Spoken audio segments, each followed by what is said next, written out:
In a quiet, forgotten part of the city, there stood an apartment building everyone avoided. Its bricks seemed to weep with a century of secrets. It wasn't abandoned, but one room was always available. Room 13. For Alex, this was a new beginning.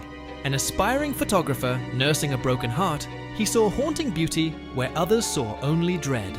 The rock-bottom rent wasn't a warning sign, it was a lifeline. He scoffed at the local legends. Room 13, that's just a number. People are weird. As he moved in, an old man from down the hall grabbed his arm. Listen, kid, others have tried. They see things, faces in the walls. The room, it gets hungry. Leave before midnight. Alex laughed it off, but that night, the silence in the room felt heavy, watchful. At exactly midnight, the clock didn't just chime. The sound was swallowed by the room. The air grew thick, cold. The shadows didn't just stretch. They disconnected from their objects, flowing like spilled ink into the corners. What is happening? From that pool of darkness, a shape began to rise. A shadow appeared, but it wasn't his. It was taller, impossibly thin, and its fingers looked like razors. A chilling whisper slithered through the air. "You shouldn't be here." When Alex spun around, there was nothing, just an empty room. But in the mirror, the shadow was staring right at him, and it smiled. "That's not me!" Frantically searching, his hand brushed against a loose floorboard. Hidden under the bed, he found a diary. Its pages were filled with frantic scrawls. One entry read, "Day 3. The shadow watches me sleep. It whispers my name."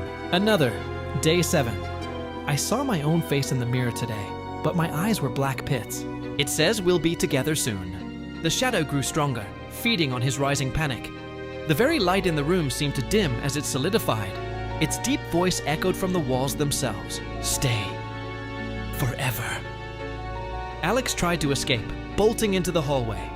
But the hallway had no end. It twisted back on itself, a nauseating loop. "No, this isn't real!"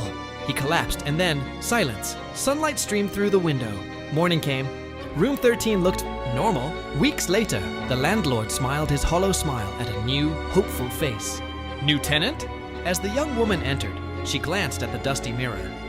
For a fleeting moment, a dark figure stood behind her reflection, and within it, a pair of terrified eyes she would have recognized as Alex's.